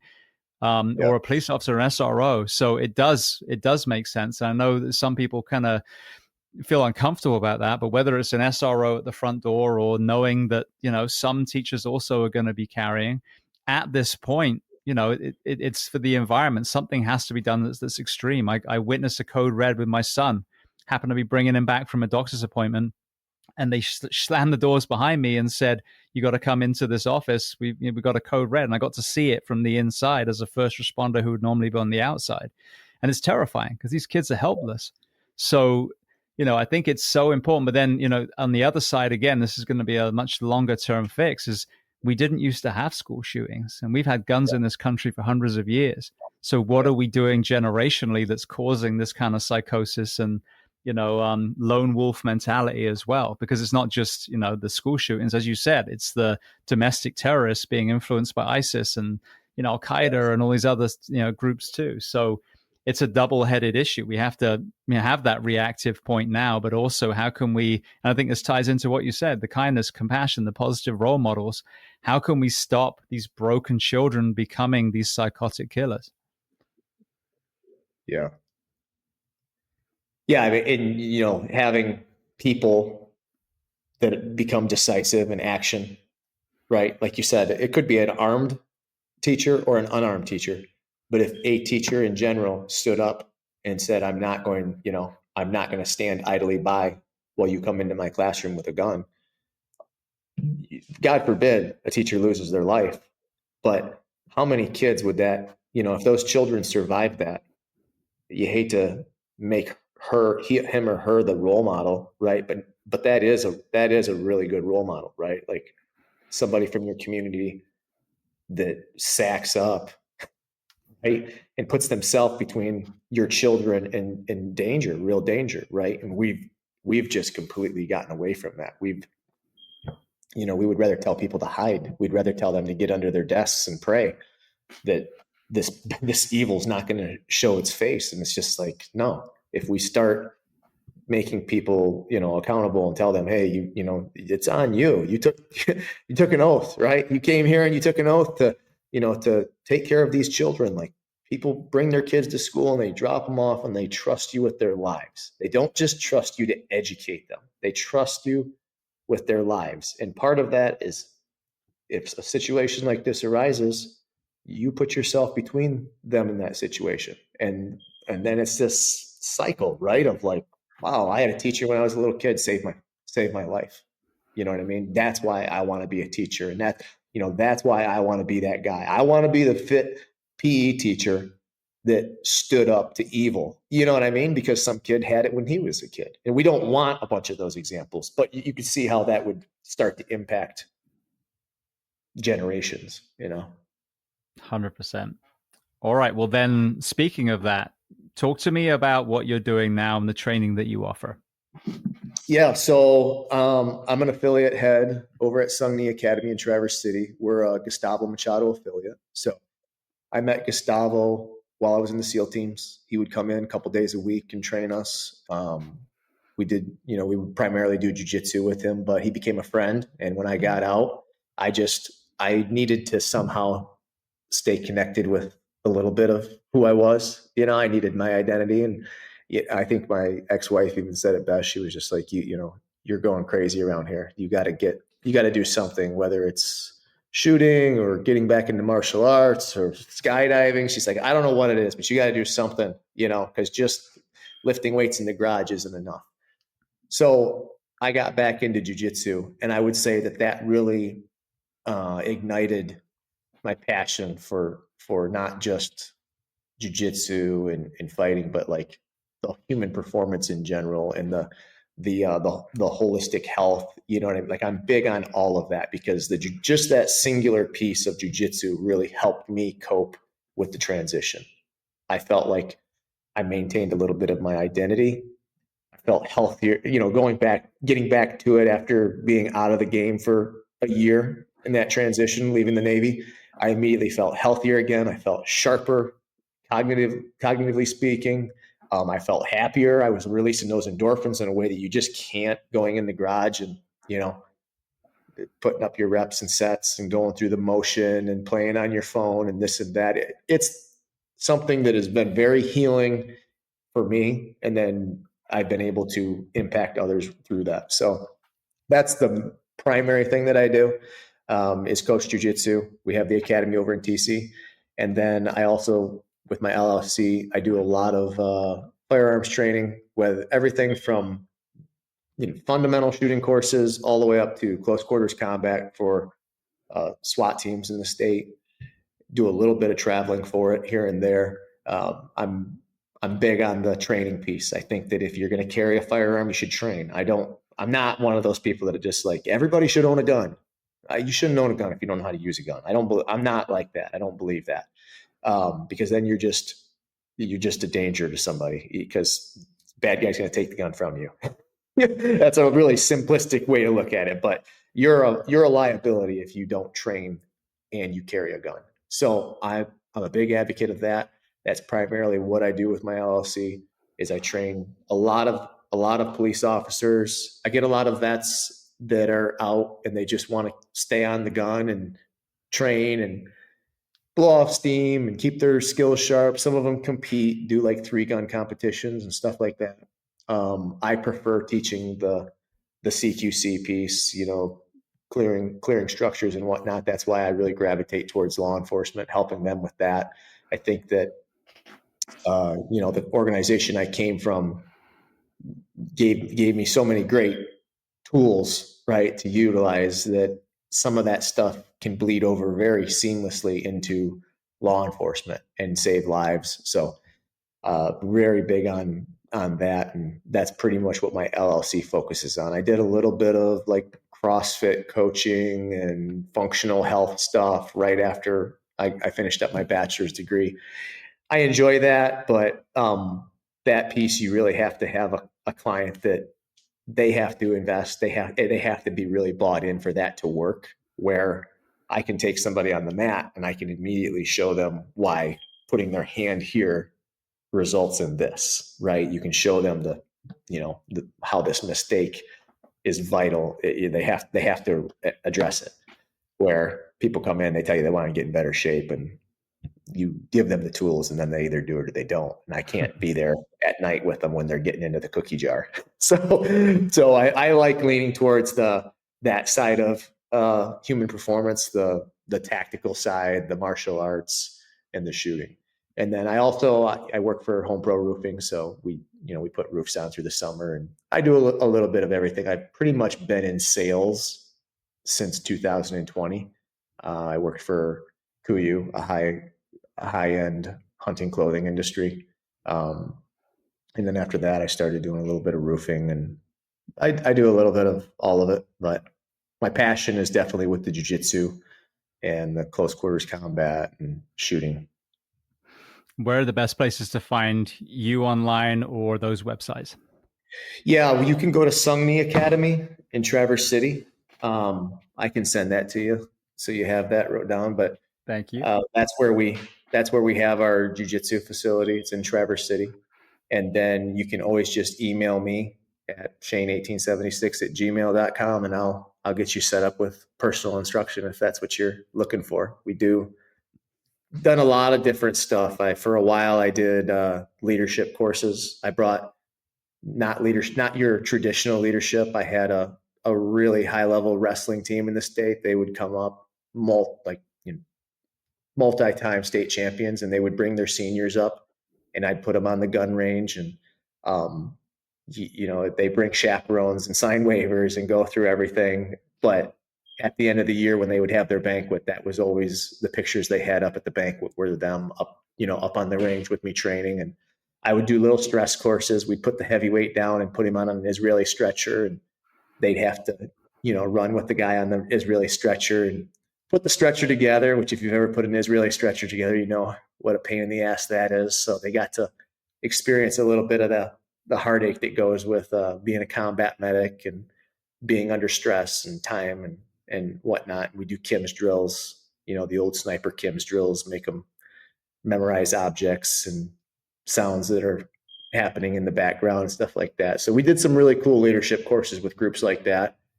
Those are really fun full day courses. So really pretty customizable, I would say. Beautiful. Well, Justin, I want to say thank you so much. It's been such an interesting conversation, obviously, especially with the group that you were associated with. We're not going to take deep dives into ops and, intel, things like that. But I think that knowing your background, your perspective on a lot of the issues that we've discussed today has been really, really invaluable. So I want to thank you so much for being so generous with your time and coming on the Behind the Shield podcast today. Absolutely. Thank you for having me.